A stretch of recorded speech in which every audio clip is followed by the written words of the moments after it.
The blinding white of the maternity ward at St. Jude's Medical Center was supposed to be a canvas for joy. Instead, for Rosalind Blackwood, it became a stage for the ultimate betrayal. While the first cries of her newborn son echoed in the room, another sound cut through the air, the crisp, unapologetic tear of an envelope. Inside were not congratulations, but divorce papers, delivered by her husband's lawyer. As cameras flashed outside her door, this was the moment her gilded life shattered. But they all underestimated her. With the world watching, she picked up a pen, not in defeat, but to sign her name to a war declaration, cleverly disguised as a surrender. The penthouse on Park Avenue was less a home and more a museum exhibit on wealth. It was a space of cool marble towering glass and art chosen not for its beauty, but for its escalating value. It was silent, sterile, and suffocating. This was the gilded cage Rosalind Thorne had found herself in after marrying Donovan Blackwood, the formidable CEO of Blackwood Global Holdings. Theirs was a romance that had graced the covers of Forbes and Vogue, the brilliant self-made titan, and the graceful, intelligent art historian from Old Money. It was a merger of power and prestige, a story the world consumed with fervor. But the stories never showed the truth.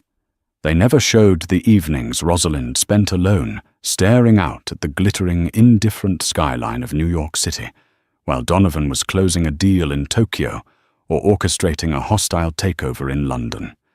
They never captured the hollow echo in the vast apartment, a space designed for lavish parties that more often hosted only her solitary footsteps.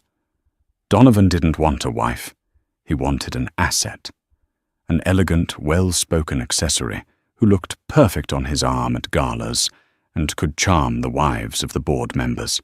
He admired her pedigree, her poise, and her ability to run their charitable foundation with quiet efficiency, all of which reflected well on the Blackwood brand. He did not, however, seem to value her. Her opinions on his business were dismissed with a condescending pat on the hand. Her desires for a simpler life, perhaps a home in the countryside, away from the relentless churn of the city, were laughed off as naive fantasies.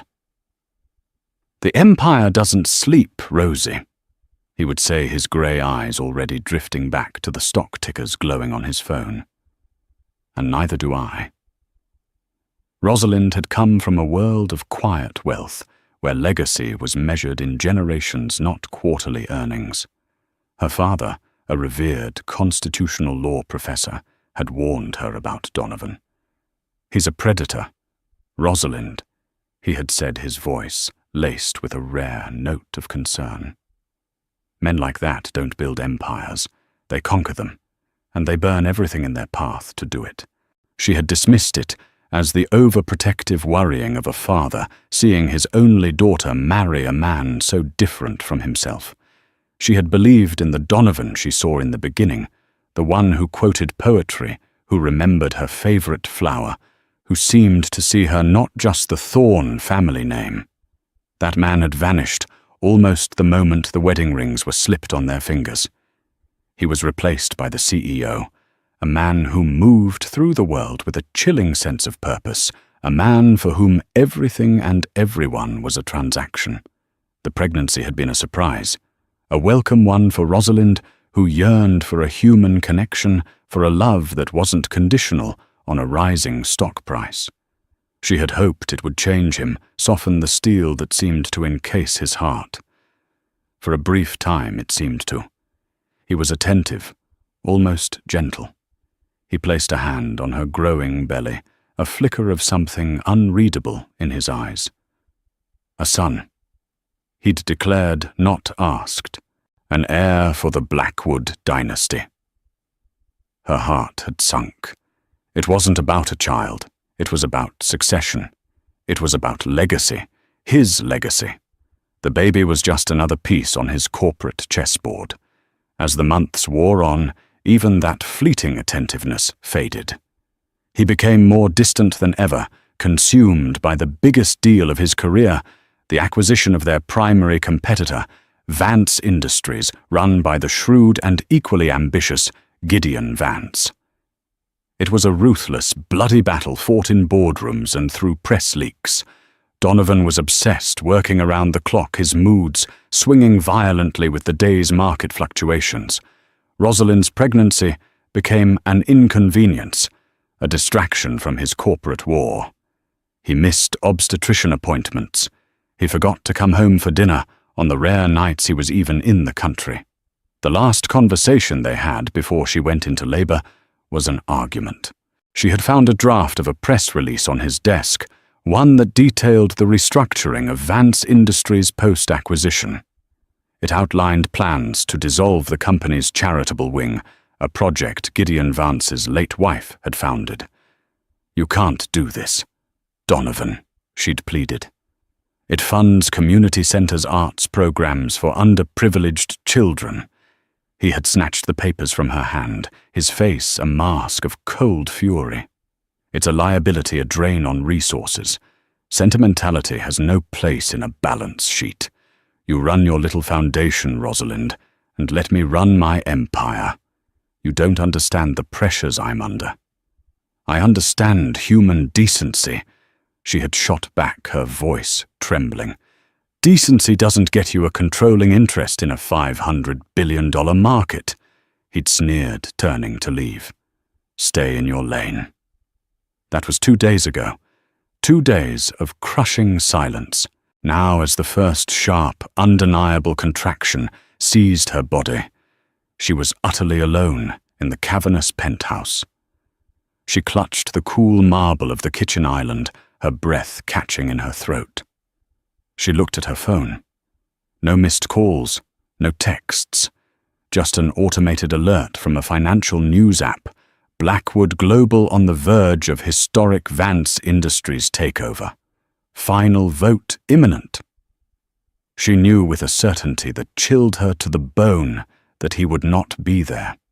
He was at the precipice of his greatest victory, and nothing, not even the birth of his own son, would pull him away from it. With tears of pain and abandonment blurring her vision, Rosalind called her driver, as she was helped into the back of the sleek black car. Another contraction, more powerful than the last, ripped through her. She leaned her head against the cool leather, her hand resting protectively on her stomach. This was not how it was supposed to be. This was not the beautiful shared moment she had dreamed of. This was a solo performance on the stark stage of her husband's ambition. She was just another inconvenience to be managed. But as the car sped through the streets of Manhattan towards St. Jude's, a different feeling began to bloom beneath the pain and the sorrow, a cold, hard resolve. A flicker of the Thorne spirit, the one her father always said, was forged in quiet resilience, not bombastic power.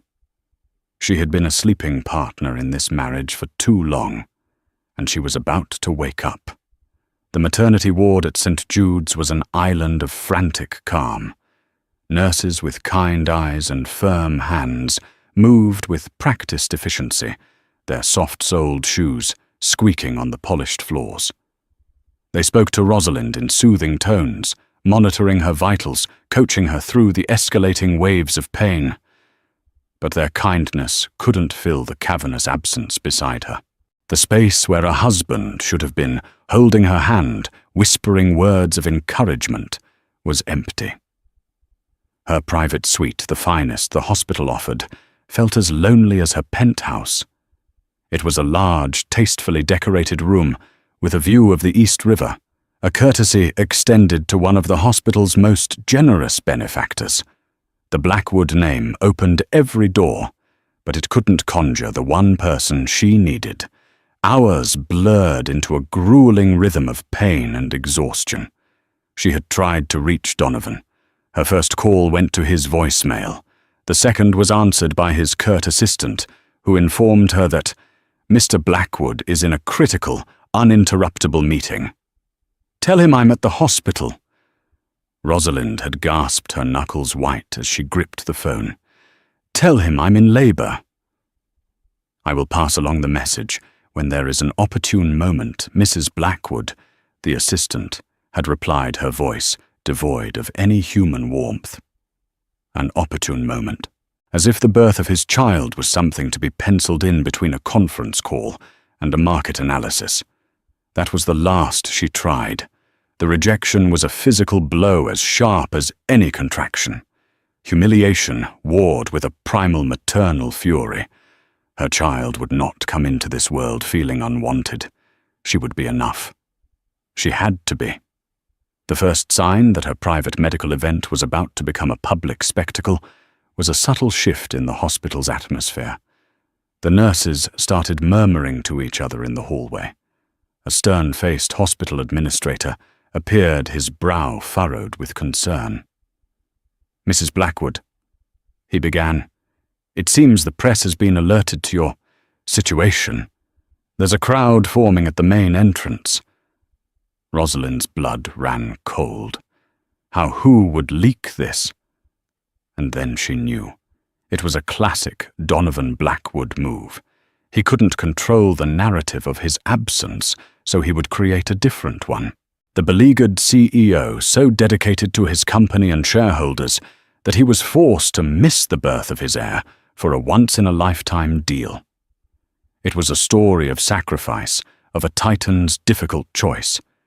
It was a lie, but it was a lie that would play well in the financial pages. Soon the muted sounds of the ward were punctuated by the distant but unmistakable clamor of a media frenzy. The flashes of cameras against the windows of the lower floors pulsed like errant lightning. Her delivery room had become the epicenter of a media storm.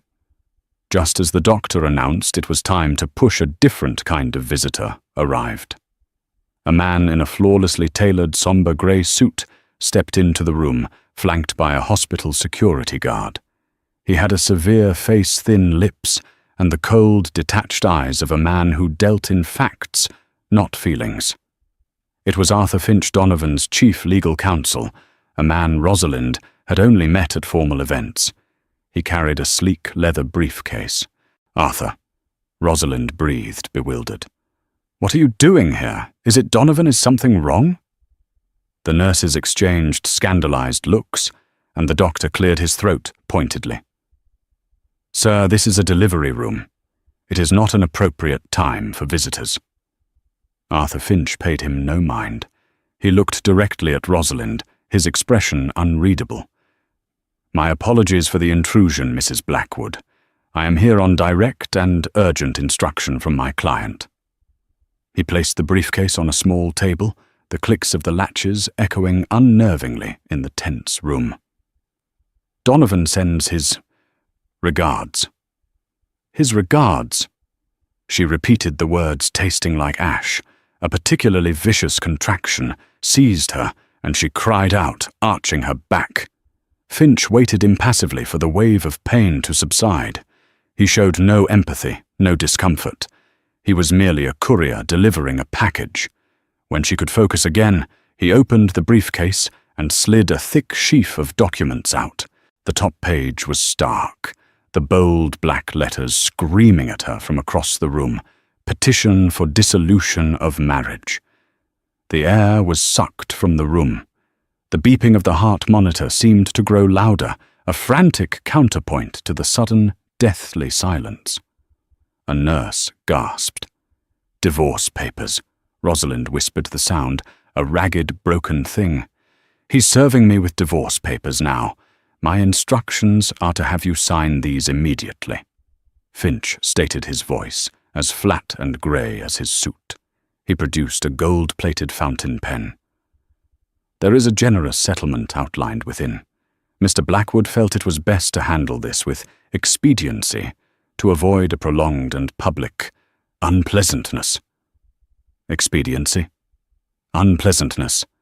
He was dissolving their marriage, disowning his child at the moment of its birth, and he was framing it as a matter of efficient business. The cruelty of it was breathtaking. It was an act of such profound, calculated malice that it defied comprehension. This wasn't just about ending a marriage, it was about annihilation. He was erasing her, erasing their child at the most vulnerable moment of her life. Tears streamed down her face, mingling with the sweat of her exertion. But through the haze of pain and grief, something inside her snapped. The quiet, accommodating wife Donovan had so carefully cultivated for years died in that instant. In her place, a woman she barely recognized began to rise from the ashes. "Get out!" The doctor ordered, his voice steely with rage. "Security, remove this man now." "Wait," Rosalind said, her voice surprisingly firm. The security guard hesitated. Every eye was on her.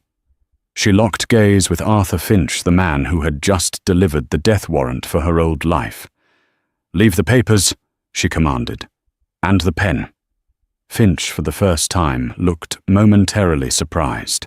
He placed the documents and the pen on the edge of her bed, giving a slight, almost imperceptible nod, before turning and leaving the room as quietly as he had entered. The doctor looked at her, his expression a mixture of pity and awe. "Rosalind," he said gently, using her first name, "we need to focus. Your son is almost here." She nodded, her vision blurred by tears, but her mind now terrifyingly clear. The pain of betrayal was a fire, and it was burning away all her fear, all her sorrow, leaving only a core of pure, unadulterated strength. He wanted a war. He wanted to destroy her. He had no idea who he was dealing with.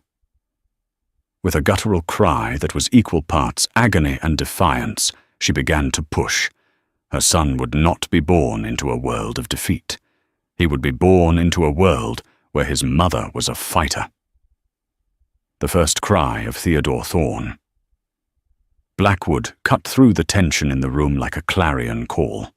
It was a strong, healthy, furious sound, a protest against the cold, bright world he had been thrust into. A nurse gently placed the crying, squirming baby onto Rosalind's chest. As she looked down at his tiny, wrinkled face, at the tuft of dark hair, so like her own, the maelstrom of emotions within her stilled. The pain, the betrayal, the media circus, waiting outside, it all faded into the background. There was only this new, fierce, all-consuming love. This was her son, her blood, her legacy, and she would protect him with everything she had. For a few precious moments, the world consisted only of the two of them. She kissed his forehead, inhaling the sweet new baby scent, her tears now falling, not from sorrow, but from a love so powerful it was a physical force. He was perfect. He was hers. And he was the reason for what she was about to do. After the nurses had cleaned and swaddled Theodore and the post-delivery chaos had subsided, a fragile peace settled over the room. The doctor gave her a reassuring smile. "You were incredible, Rosalind. Both of you are healthy and strong." She returned the smile, though hers was tinged with a steely resolve. "Thank you, doctor, for everything." She then turned to the grim-faced hospital administrator, who had been hovering nervously by the door. "I need to ask a favor," she said, her voice clear and calm. "I know the press is still outside. I want you to let one journalist in. Penelope Hayes from the New York Chronicle. No one else. Just her and her photographer." The administrator blanched. "Mrs. Blackwood, are you sure, after what you've just been through?" "I have never been more sure of anything in my life," she stated, her gaze unwavering. "Please, just Ms. Hayes." Penelope Hayes was a name Donovan Blackwood loathed. She was a tenacious, Pulitzer-nominated investigative journalist who had spent the better part of a year digging into the more unsavory aspects of Blackwood Global's business practices. She was sharp, fearless, and couldn't be bought or intimidated. She was the perfect person to witness what came next. 20 minutes later, Penelope Hayes entered the room, her expression a careful mixture of professional curiosity and human sympathy. She was a woman in her late 40s with intelligent eyes that seemed to miss nothing. Her photographer lingered discreetly by the door. "Mrs. Blackwood." Penelope began, her voice soft. "Congratulations on the birth of your son. I'm not entirely sure why I'm here." Rosalind offered a small, tired smile, gesturing to the chair beside her bed. "Thank you, Miss Hayes. I asked you here because my husband, as you've no doubt heard, has chosen this particular moment to make a significant announcement about our personal lives. I felt it was only fair that my response be equally public." She shifted, wincing slightly, and reached for the thick stack of divorce papers that Arthur Finch had left. The legal document lay on her bedside table, a venomous snake coiled next to a vase of congratulatory flowers sent by the hospital board. Penelope's eyes widened as she realized what she was looking at. "Are those—" "They are," Rosalind confirmed, her voice devoid of any self-pity. "Delivered not 30 minutes before my son was born. My husband is a man who values efficiency above all else." She took the heavy gold pen that Finch had also left behind. The photographer, sensing a pivotal moment, raised his camera, the lens focused on Rosalind. She didn't flinch. She looked directly at Penelope, ensuring the journalist was her witness. "Donovan Blackwood believes he is ending our marriage today," Rosalind said, her voice ringing with newfound authority. "He believes he is casting me and his son aside as he solidifies his empire. He thinks this is his victory lap." She uncapped the pen. The click was loud in the quiet room. "He's wrong," she said. With a steady hand, she signed her name on the signature line, Rosalind Thorne Blackwood. The ink was a deep, defiant blue against the stark white paper. The camera flashed, capturing the image the new mother, exhausted, but resolute, her swaddled newborn, sleeping in the bassinet beside her, signing away her marriage. But she wasn't finished. "He thinks this document gives him power," she continued, her gaze burning with intensity. "But he's forgotten about another document. A document he signed a long time ago, which I'm sure his legal team has conveniently overlooked." From a small locked compartment in her designer handbag on the chair, she retrieved a single folded piece of paper, its edges slightly worn. It was not a thick legal document, but something far more personal. She unfolded it carefully. "My husband," she announced, her voice projecting for Penelope's recorder, "seems to operate under the assumption that he holds all the cards, that his company Blackwood Global is his alone to control." She held up the paper for Penelope and the camera to see. It was an addendum written in elegant script on what looked like high-quality stationery. "This," Rosalind declared, "is the matrimonial inheritance clause, an amendment to our prenuptial agreement. My father, a man far wiser than Donovan, ever gave him credit for insisted upon it. Donovan signed it without much thought, dismissing it as the sentimental request of an old man." Penelope leaned forward, her journalistic instincts on high alert. "What does it say?" A ghost of a smile touched Rosalind's lips. "It says that in the event of a divorce, initiated by my husband while I was either pregnant with or in the process of delivering his firstborn biological heir, 51% of his personal controlling shares in Blackwood Global Holdings are to be immediately transferred into an irrevocable trust, a trust for which our newborn son is the sole beneficiary, and I am the sole trustee until he comes of age." The room fell into a stunned silence, broken only by the soft whir of the camera's autofocus. Penelope Hayes stared, her mouth slightly agape. This wasn't just a divorce, it was a coup, a palace coup executed from a maternity ward. Rosalind laid the addendum down on top of the signed divorce papers, a symbolic checkmate. Donovan wanted a clean break. He wanted to sever ties. With this signature, she tapped the divorce papers. I have fulfilled his wish. And in doing so, I have just secured our son's future and taken control of his company. Tell your readers that, Miss Hayes, the king is dead. Long live the heir. The story exploded.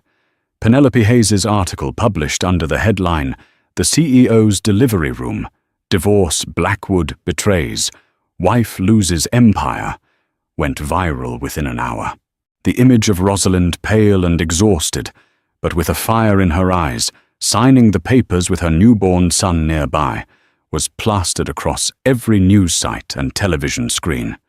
The stock market, a notoriously fickle beast that runs on sentiment as much as numbers, reacted instantly. When the opening bell rang on Wall Street the next morning, Blackwood Global Holdings (BGH) stock plummeted. Investors panicked. The narrative Donovan had tried to spin the dedicated CEO, making a hard sacrifice, had been obliterated and replaced by a far more compelling and damning one, the heartless monster, the corporate sociopath.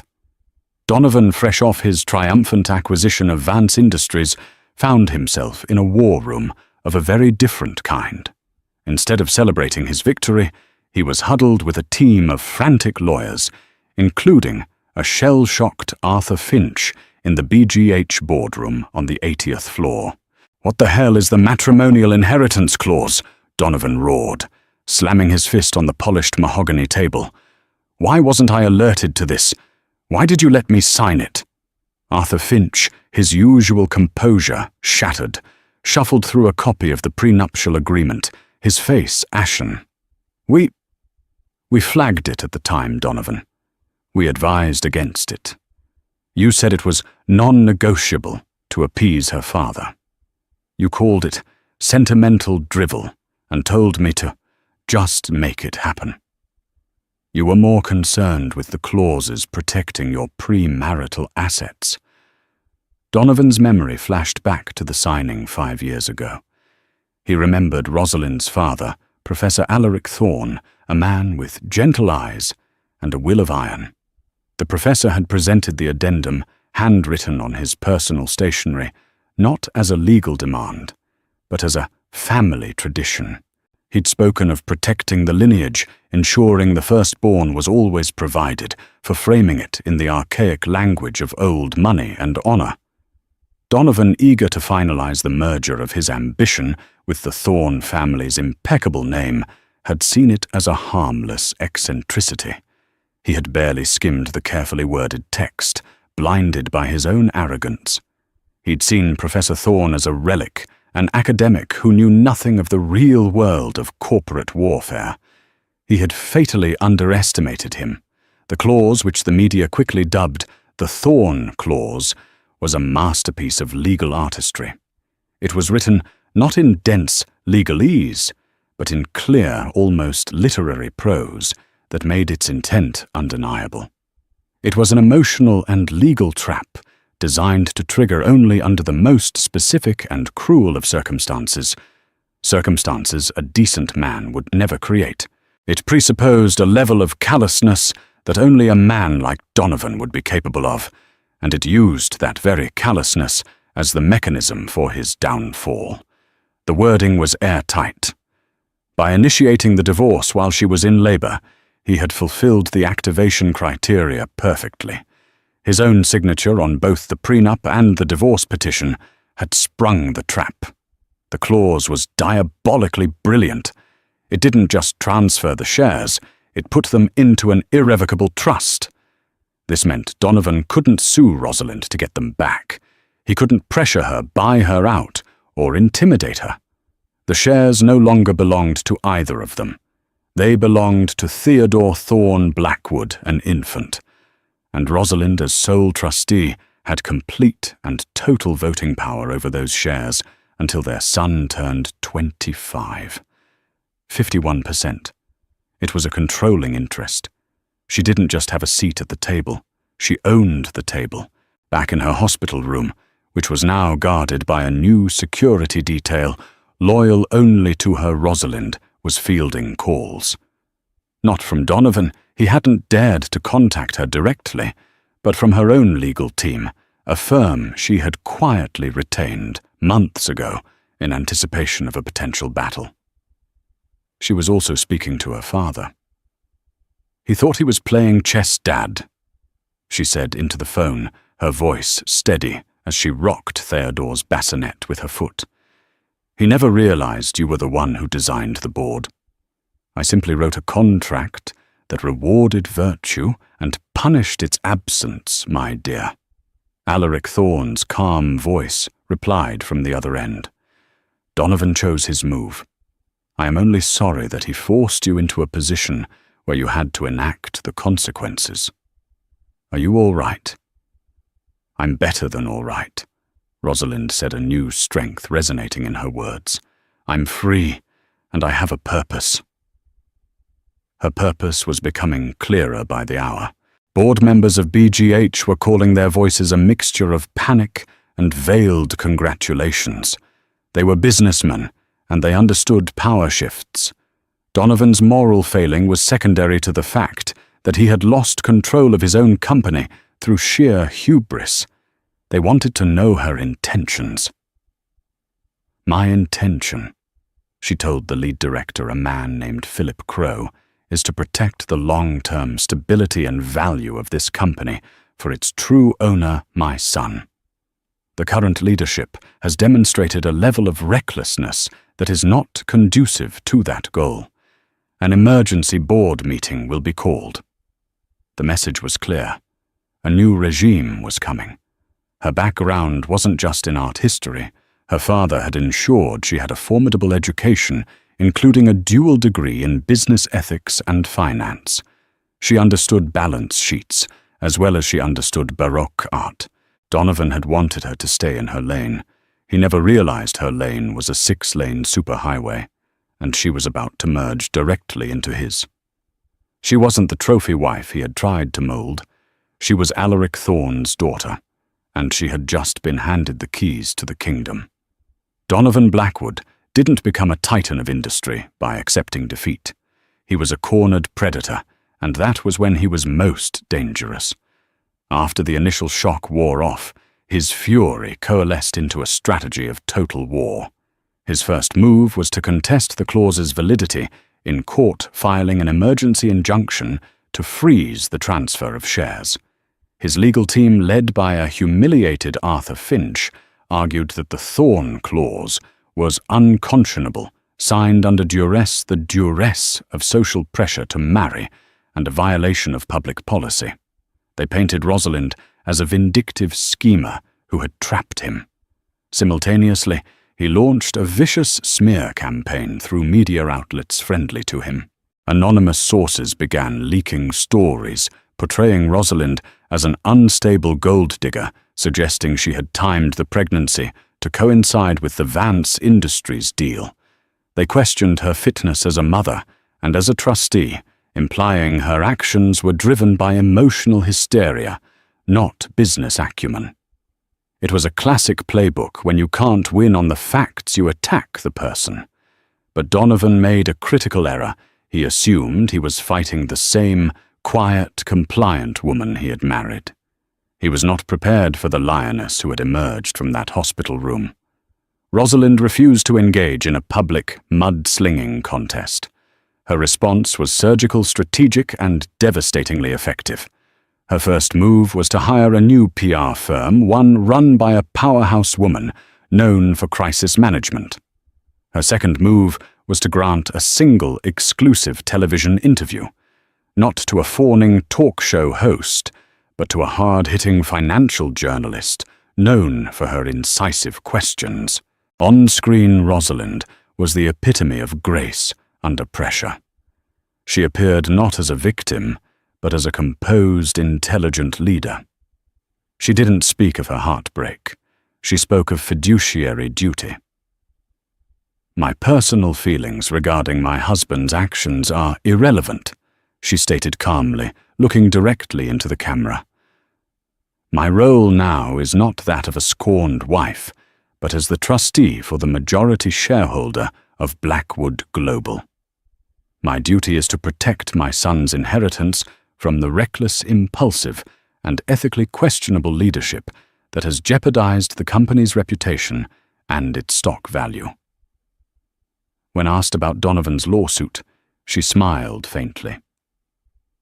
"My husband's legal challenges are a desperate attempt to distract from the core issue he willingly signed a contract. At Blackwood Global, he built his reputation on the idea that a man's signature is his bond. It seems he believes that principle applies to everyone but himself. The courts and our shareholders will see this for what it is." Her masterstroke, however, was not in the court of public opinion, but in the corporate boardroom. Before Donovan's injunction could even be heard by a judge, Rosalind used her yet-to-be-contested voting power to call an emergency board meeting. And she came with an unexpected ally: Gideon Vance, the man whose company Donovan had just ruthlessly acquired. The business world was stunned. Why would Gideon Vance, a man who had every reason to hate the Blackwood name, align himself with Rosalind? The answer was simple and brilliant. In a private meeting, Rosalind had made him an offer he couldn't refuse. She didn't offer him his company back. She offered him something better, a chance to reshape the future of the entire industry. Donovan's strategy for Vance Industries was to gut it, Rosalind had explained to Gideon in a secret meeting. He wanted to fire thousands of your employees, dissolve your R&D department, and liquidate your charitable foundations. It was a scorched earth policy designed to eliminate a competitor. I am offering a different path, a merger of equals. I want to integrate your company's innovative culture and loyal workforce into BGH, not destroy it. I want you to join the board of the new Blackwood Vance entity. I need your expertise. Together we can build something stronger and more sustainable than Donovan ever could alone. It was a brilliant gambit. It secured her a powerful, respected ally with intimate knowledge of the company Donovan had just bought. It sent a message to the market that her leadership would be about growth and collaboration, not destruction. And it was a deeply personal blow to Donovan, who saw his greatest conquest siding with his wife. At the emergency board meeting, the atmosphere was electric. Donovan, confident his legal team would tie this up in courts for years, walked in with his signature arrogance. He saw Rosalind seated at the head of the table, his seat with Gideon Vance at her right hand. The other board members, men who had feared Donovan for years now, looked at him with cold, calculating eyes. They were loyal to power, and the power in the room had shifted. Rosalind opened the meeting. "The first item on the agenda," she announced, her voice echoing in the silent room, "is a vote of no confidence in the current CEO, Mr. Donovan Blackwood, citing gross mismanagement of personal and corporate affairs, resulting in catastrophic reputational damage and financial instability." She raised her hand. "As the representative for 51% of the voting shares, I vote aye." Gideon Vance raised his hand. "As a new board member representing the interests of the newly merged Vance Industries, I also vote aye." Or, one by one, the other board members, seeing the undeniable shift in power, followed suit. It was a rout. Donovan sat stone-faced as his entire world crumbled around him, orchestrated by the woman he had dismissed as a mere decoration. He had been surgically and publicly excised from the empire he had built. He stood up, his face a mask of controlled rage. He looked at Rosalind, his eyes promising a war that was far from over. "You'll regret this," he hissed. Rosalind met his gaze without flinching. "I only regret," she said, her voice clear and cold, "that I didn't do it sooner." The fallout was immediate and decisive. The court swiftly dismissed Donovan's injunction, the judge ruling that the Thorne clause was a clear and binding contractual agreement. Stripped of his title, his power, and his controlling shares, Donovan Blackwood became a pariah. His smear campaign faltered exposed as the pathetic lashing out of a dethroned tyrant. He was left with a vast fortune from his premarital assets, but his name, once a symbol of power, was now synonymous with hubris and public humiliation. He vanished from the public eye, retreating to a private island to lick his wounds, a king in a gilded exile of his own making. Rosalind, however, didn't revel in his defeat. Her focus was entirely on the future. Taking the helm as chairwoman of the newly rebranded Thorne Holdings, she began a radical transformation of the company. She didn't rule with Donovan's brand of fear and intimidation, but with intelligence, empathy, and a sharp, strategic vision. Her first act was to halt the mass layoffs at Vance Industries, earning the instant loyalty of thousands of employees. She reinstated and expanded the charitable foundations Donovan had planned to dissolve, tying corporate success directly to social responsibility.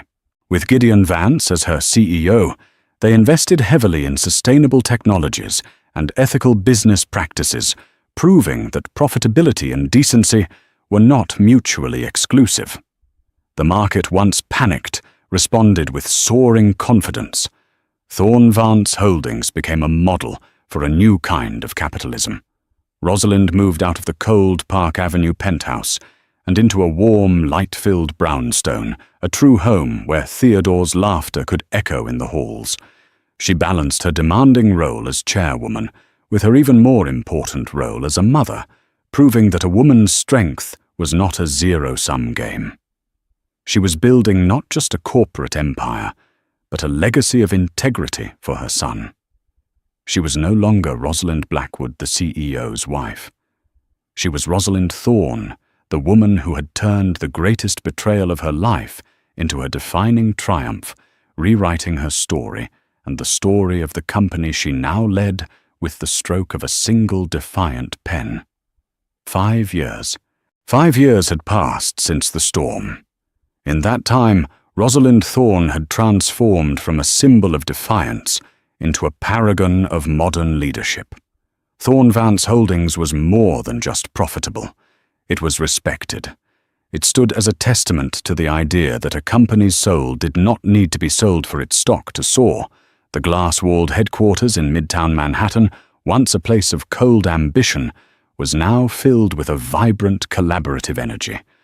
Rosalind as chairwoman and Gideon Vance as CEO had forged a partnership built on mutual respect and a shared vision. They had created something that lasted. Rosalind's life outside the boardroom had found a similar beautiful rhythm. The Park Avenue penthouse was a distant memory, a ghost of a life that belonged to someone else. Her West Village brownstone was a home in every sense of the word, filled with light art that she genuinely loved, and the sound of tiny footsteps. Theodore, or Theo, as he was universally known, was a bright, curious 5-year-old, with his mother's thoughtful eyes, and a boundless energy that was all his own. He knew his father's name, had seen his picture, and understood in the simple way a child does that he lived very far away. Rosalind had decided that honesty tailored for his age was the only path. The full sordid story could wait. For now it was enough that he felt safe, loved and secure in his world, a world his mother had built specifically to protect him. Peace, however, can be a fragile thing. Rosalind knew that a man like Donovan Blackwood did not simply accept defeat. He was not the type to retire to a quiet life of reflection. He was a creature of conquest, and 5 years was a long time to plot a new campaign. She had felt his shadow lingering at the edges of her success, a silent, waiting presence. The first sign of his return was not a thunderclap, but a whisper. It started in the dark corners of the financial world. Obscure online forums and newsletters known for their aggressive short-selling advocacy began publishing hit pieces on Thorne Vance.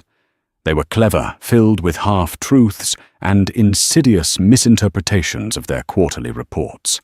They questioned Gideon Vance's leadership. They insinuated that Rosalind's ethical approach was a facade, a ticking time bomb of unprofitability.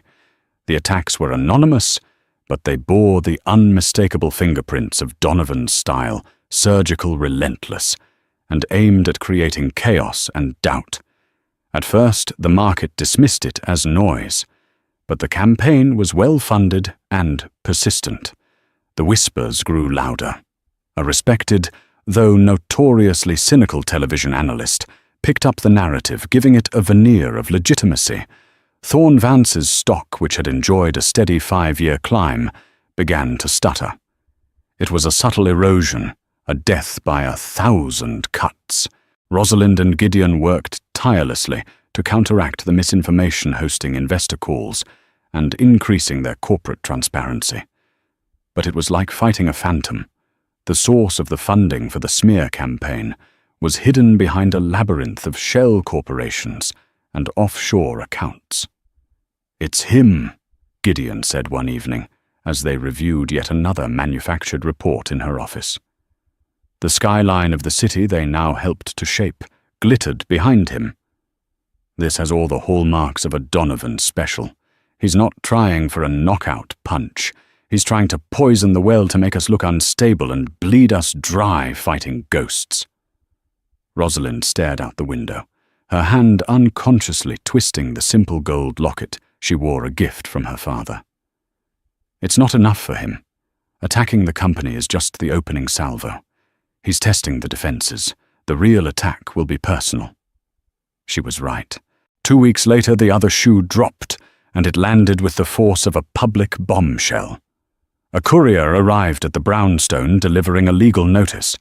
Donovan Blackwood had formally petitioned the New York family court for joint custody and full visitation rights for his son, Theodore Thorne Blackwood. The legal petition was a work of fiction, so audacious it was almost impressive.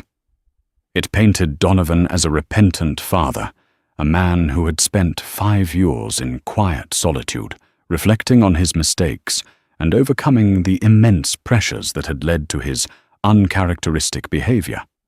He claimed he had reached out numerous times over the years, only to be systematically blocked by a bitter and controlling Rosalind.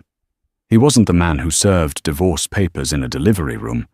He was the victim, a father cruelly denied the fundamental right to know his own child. He had even attached a psychiatric evaluation, attesting to his profound emotional growth. The media, which had once lionized Rosalind, now smelled the intoxicating scent of a new conflict. The narrative began to shift. Had she gone too far? Was it fair to keep a child from his father, no matter the man's past sins? The trap was as brilliant as the thorn clause itself. If Rosalind fought him, she would be cast as the vindictive ex-wife validating his claims. If she capitulated, she would be handing her son over to a man she knew to be a manipulative sociopath. Her legal team advised a settlement. "We can control the terms," they urged. Supervised visitation, limited hours.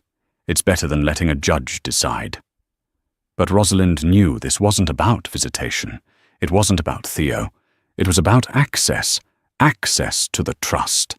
Donovan's plan was clear: insinuate himself into Theo's life, poison him against her, and when the time was right, manipulate his own son into handing back control of the Han Empire. For Donovan, this was simply the longest of long-term investments. She refused to settle. "We will fight this in court," she told her lawyers, "and we will win. But before we do, I am going to meet with him." They protested, but her mind was made up. She sent a single encrypted message through a back channel to Arthur Finch, who to her surprise was still Donovan's counsel. The message was simple: the Met Egyptian Wing, Saturday, 4 p.m., alone. The Egyptian wing of the Metropolitan Museum of Art was a place of silent, imposing history. The towering statues of pharaohs and gods, millennia-old rulers of forgotten empires, provided a fitting backdrop for the meeting. Rosalind arrived first, finding a stone bench near the Temple of Denda. She looked calm, dressed in simple, elegant trousers and a silk blouse, her only armor, the quiet confidence she now wore like a second skin.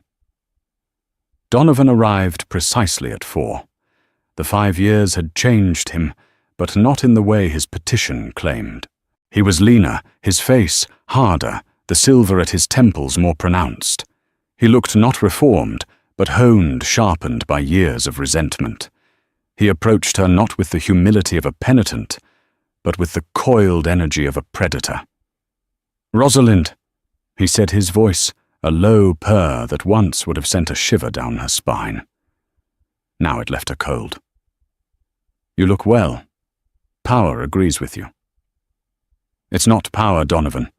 It's responsibility," she countered, not bothering to stand. "Something you still seem to know very little about." He gave a dry chuckle and sat at the opposite end of the bench, leaving a careful distance between them. Always so direct. I've missed that. He gestured around the grand hall. I thought this was an interesting choice of venue. All these forgotten kings surrounded by the treasures they amassed, a reminder that all empires eventually fall. "Some are simply transferred to more competent rulers," she replied smoothly. "Let's dispense with the pleasantries. Why are you doing this? You don't want to be a father. You've never wanted to be one." "People change," he said, the lie slipping easily from his lips. 5 years is a long time. A man starts to think about what really matters. Legacy. Blood. A son. You had a son 5 years ago.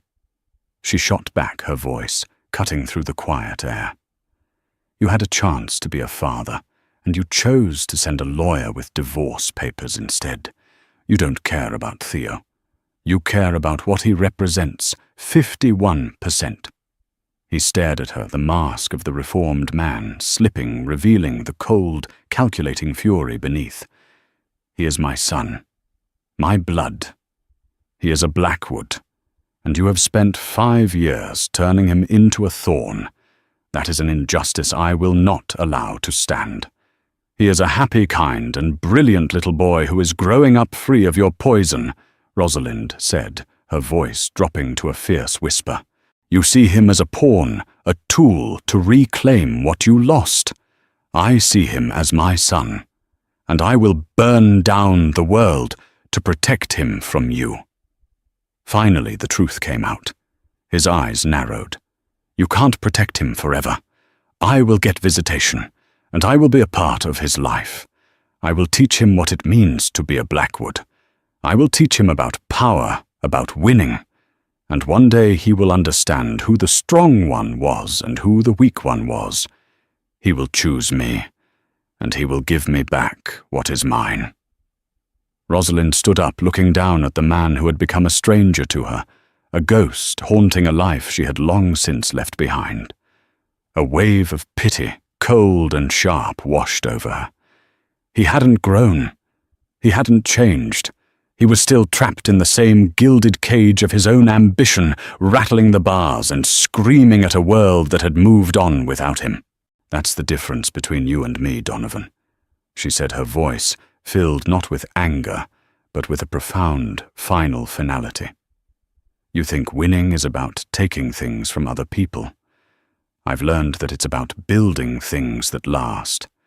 You look at our son and see a key to a vault. I look at him and I see the future, and you will have no part in it." She looked him in the eye one last time. "Withdraw the petition. Disappear. Because if you force me to fight you in court, I won't just defeat you. I will dismantle you. I have every email, every leaked document from your smear campaign, every shell corporation traced back to you.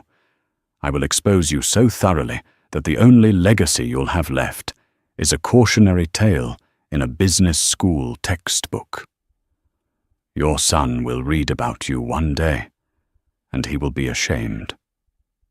Is that the legacy you want?" He sat there speechless as she turned and walked away.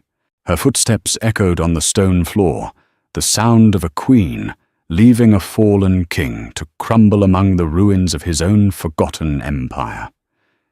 He was no longer a threat. He was just a ghost, and she was no longer afraid of him. Rosalind Thorne's story isn't just a tale of revenge, it's a powerful testament to inner strength and the incredible resilience of a mother's love. She took a moment of devastating betrayal and transformed it into an act of liberation, not just for herself, but for thousands of employees, reshaping a corporate giant in her own image of integrity and strength. Her journey reminds us that the quietest people often have the most formidable resolve, and that true power isn't about crushing your enemies, but about building a better future from the wreckage they leave behind. What did you think of Rosalind's ultimate checkmate? If her story of courage and brilliant strategy captivated you, please hit that like button to let us know. Share this video with someone who loves a story of triumph against the odds, and don't forget to subscribe to our channel for more real-life dramas that will leave you breathless. Comment below with your favorite moment.